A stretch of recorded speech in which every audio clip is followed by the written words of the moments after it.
sport. So can we thank and welcome James, please? All right. Thanks, Lano. Just kind of to touch on kind of what Alan mentioned earlier, like just tremendous to see so many people in this environment. 230 people here is outstanding, and definitely Basketball Australia is the best in the world at the coach development stuff, and we wouldn't see this at all in the States, and just, credit to you all for being here. Really fortunate to get to share with you today. Lano asked me to talk a little bit about kind of shot development or shooting in general. I'm going to make a little bit of a disclaimer as well, so you'll notice that I am a women's basketball coach, but there's the guys out here, so NCAA rules doesn't let me be on the floor with women's players when I do these things. So it's my first time coaching probably guys of this size and guys of this level for a very, very long time.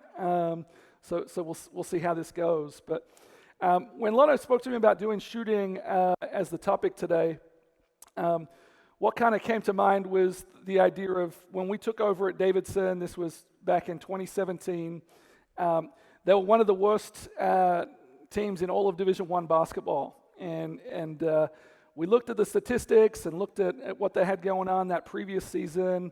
And they're actually the second worst three-point shooting team in the entire country. So now there's 362 Division I teams. So the equivalent of that, there were 361 of 362. We're like, well, that's not good. We're Steph Curry College, right? Davidson College is where Steph Curry played. We're like, well, that can't be the brand of what we want it to be about. And so from that point in time, we were really intentional about improving our shooting in a variety of different ways. And I'm going to kind of take you a little bit of step by step through how we think about some of this shooting stuff, as well as show you some drills.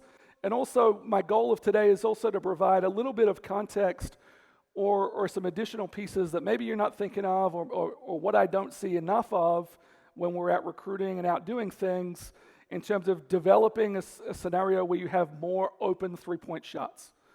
Okay, and I think that's a really important piece is, one, you've obviously got to develop the aptitude to be able to shoot the ball, but within your framework of how you play, you've got to create these shots that are open threes. As I mentioned, I'm not used to working with the guys from a women's basketball standpoint.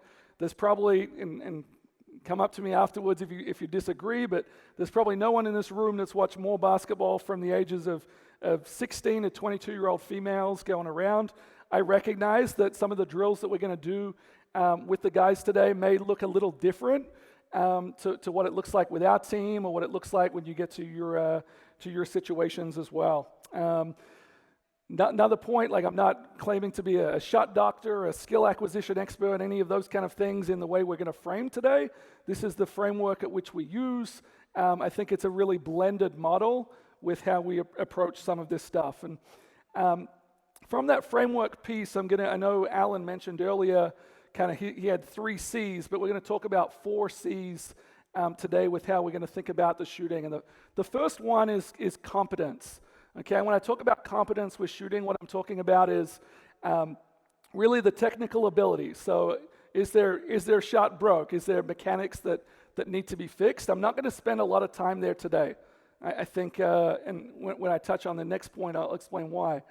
So we'll show a little bit. We do form shooting. We do stuff with our players of those kinds. At Davidson, we've really tried to do as little as possible of changing people's shot. And that developed a little bit from our time here and just noticing, obviously, how different shots are. And there's probably some people in the room today who know the name Rosie Deegan. And Rosie Deegan came and played for us, finished her career a year ago, and she was from Western Australia, from Perth, spent a year here at the Center of Excellence. And through her childhood, everyone kept messing with her shot and trying to do all these different things. And it's pretty interesting looking when you see it. And what it actually came down to is Rosie Deegan is blind in one eye. Okay, so she's blind in one eye, so her ability to shoot the ball in a traditional way was not possible. She loses vision of the rim, not something you want to do. And so she adapted her shot to be that way. Well, people kept trying to correct her over and over and over, correct her through her junior pathway to shoot the ball more normal. She gets to us, we spend some time with her, spend a lot of time speaking with her, and we're like, well, why don't we just get some reps into you shooting the way that you shoot, and let's see how that goes. And Rosie became quite a good three-point shooter at the college level, shot over 35%, I believe, her last 2 years with us from the three. And then she actually returned from an ACL injury a couple of days ago in NBL1 on the weekend. I think when she went 2 of 2 from three. So in going through that, we've just seen how I think if we double down on the way that people shoot, make a couple of small changes around their base, we're in a good spot. The second part of that framework is around confidence, okay? And confidence, I think, is actually the thing that underpins all of this. It's probably not something that pops up when people think about, okay, well, we're changing someone's shot, we're doing all these things. But the amount of kids that we get, we deal with a really interesting age. We're dealing with 18 to 22-year-olds that come into our environment. They've usually had a lot of coaching in the past. These are high-level kids when they get to us. And what's really interesting when we spend time with them, we talk to them, is the amount of what I would call coach baggage that they bring into our situations. And I would say 70% of our job, probably the first 2 years that people spend with us, is working through some of this coach baggage and helping people understand that they're safe in our environment. And that's safe to explore what they're doing, that's safe to double down what they do and play with a freedom that we want to play with. So really quickly, on the confidence part, I want you to kind of turn to the person next to you, and we'll talk for a minute or so about how maybe you haven't supported the confidence in someone's shot, and maybe how in the kind of in the act of, you'll probably try to do a good thing, right? You're probably trying to support their development, but that actually maybe backfired and led to them not being as confident in their shooting. So I want you to turn to the person next to you. We'll go a minute on this and share on your own coaching journey where maybe that's been the case.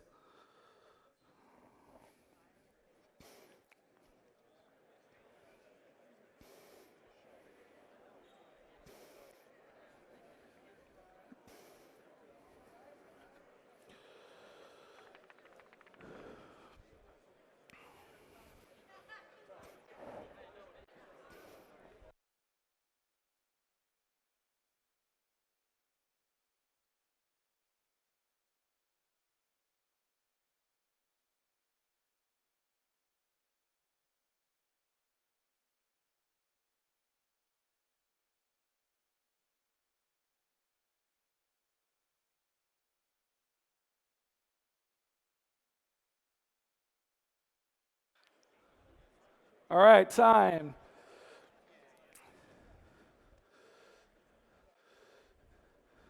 So I think, and hopefully on some of the reflection of that, and when we provide some of these drills and skills as we go, but I think helping these players find this groove of what they're trying to do and not be evaluating every shot every single time is a really important part of developing shooting and improving shooting over time.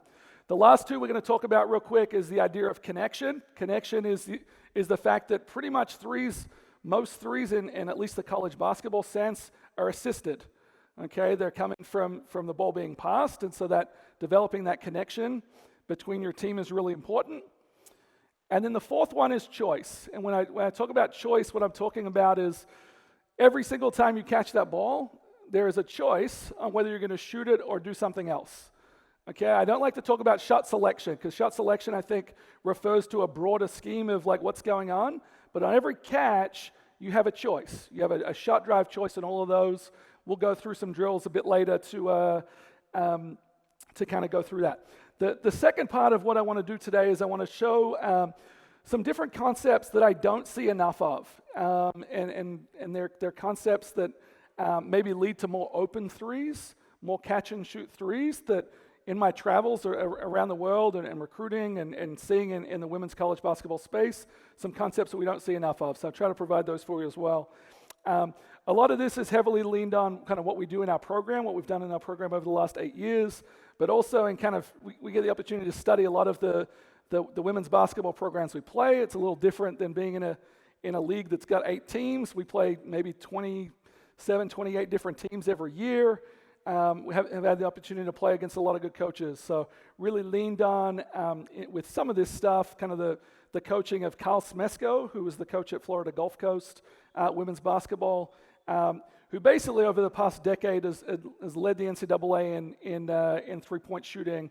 Kyle recently, we actually beat him in November. He decided to resign and move on to the WNBA the next week. And so he's now the head coach of the Atlanta Dream and is kind of putting some of these things in process there.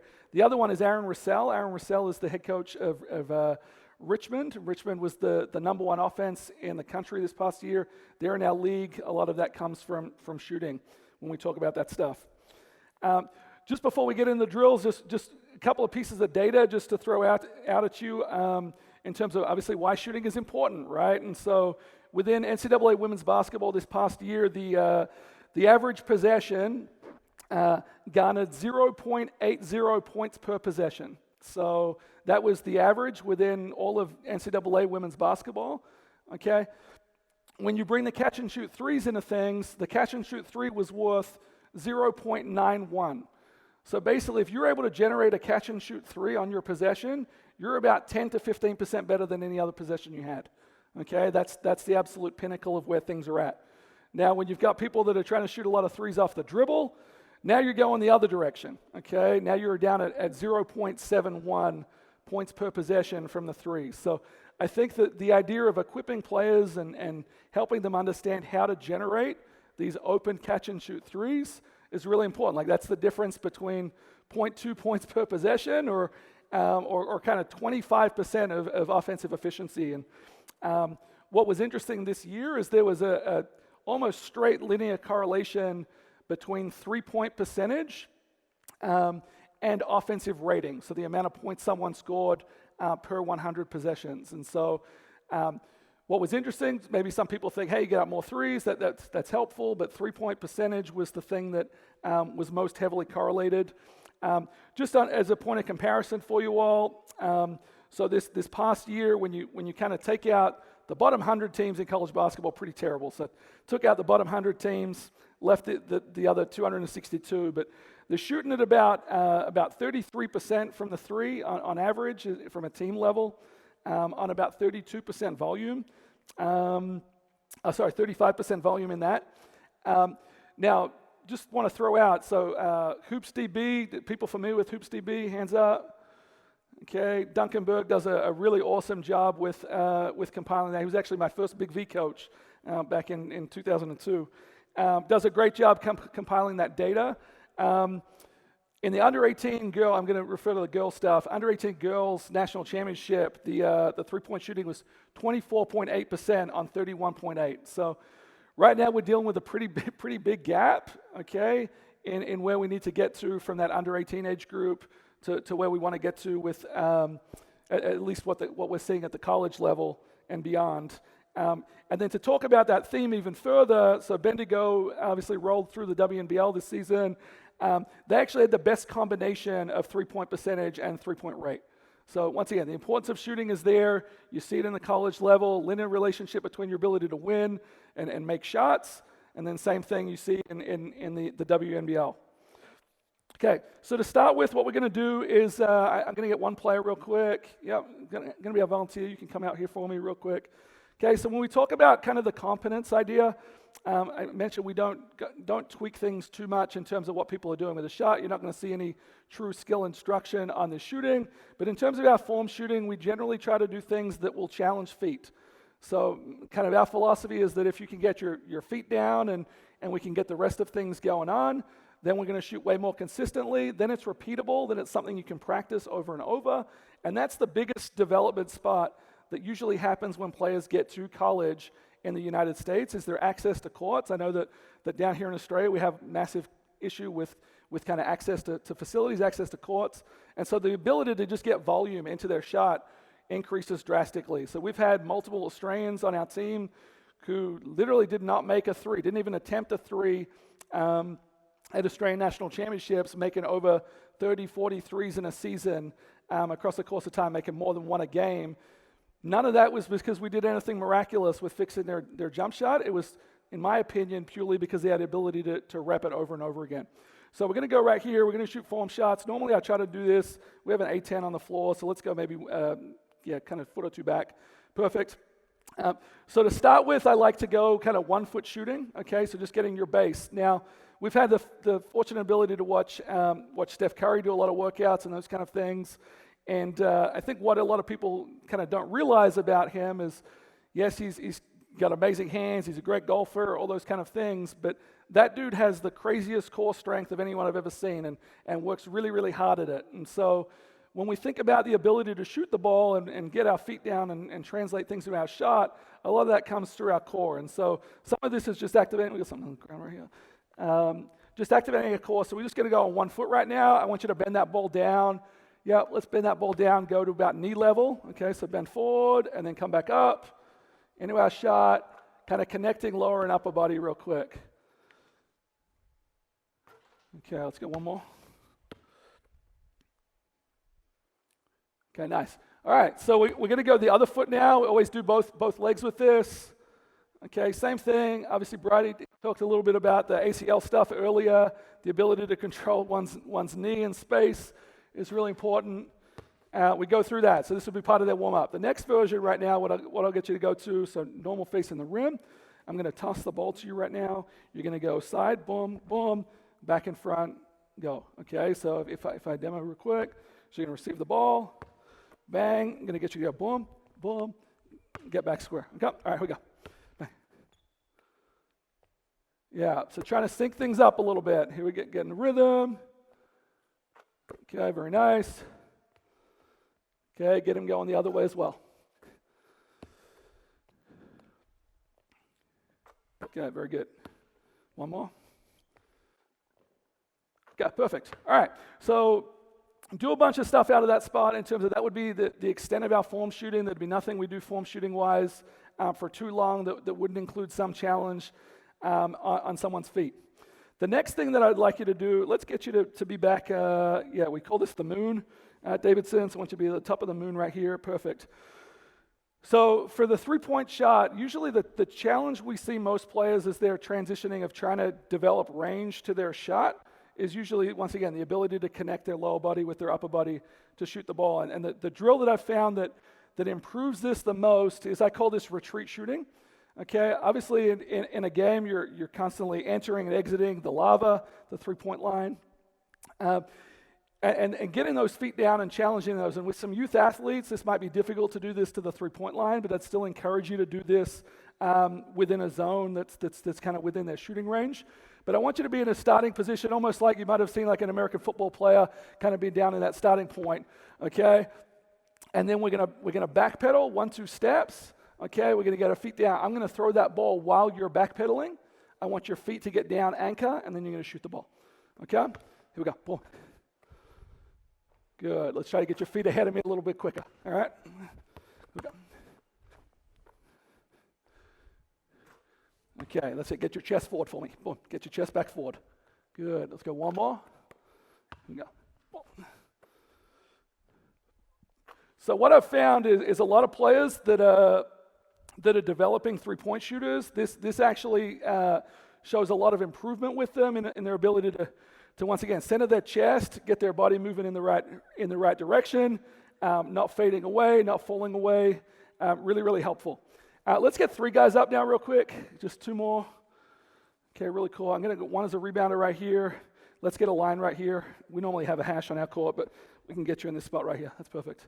Okay, so the other kind of form shooting area that we try to work from is we spend a lot of time in the trail and a lot of time in the corners. Those are places we often generate most of our shots. And the idea of exit cutting, okay, getting out of action really quick and getting your feet down in that space where there's less space, right? There's less area in the corners for us to be able to kind of navigate our feet. So we like to work from this area a lot. Use your natural footwork. We'll see kind of what you do here, but I want you to be in that starting point, get to the corner, catch to shoot. Okay, you're going to rebound the ball, throw it back to me. You can then become the rebounder next. Okay, now the one thing with this exit cut, and we love this at Davidson, right? Because Steph Curry loves the exit. Does anyone know what he calls the exit cut. What do they call it at the Warriors? Anyone know? So they call that a peekaboo.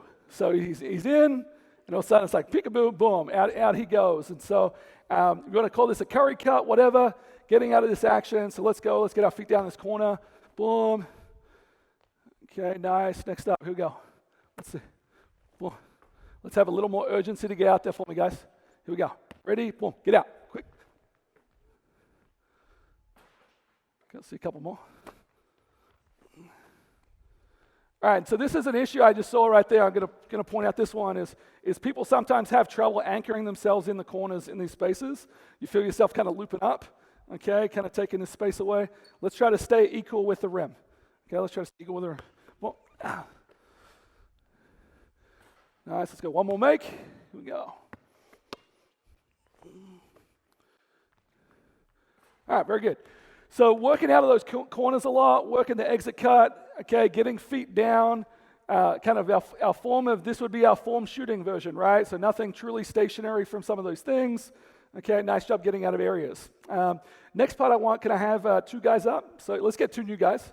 Let's get 2 new guys, perfect. All right, cool. Can I have 1 on offense right now? 1 on defense, okay. So the next part we'll go through is the idea, we talked about kind of choice earlier, and that shot drive choice.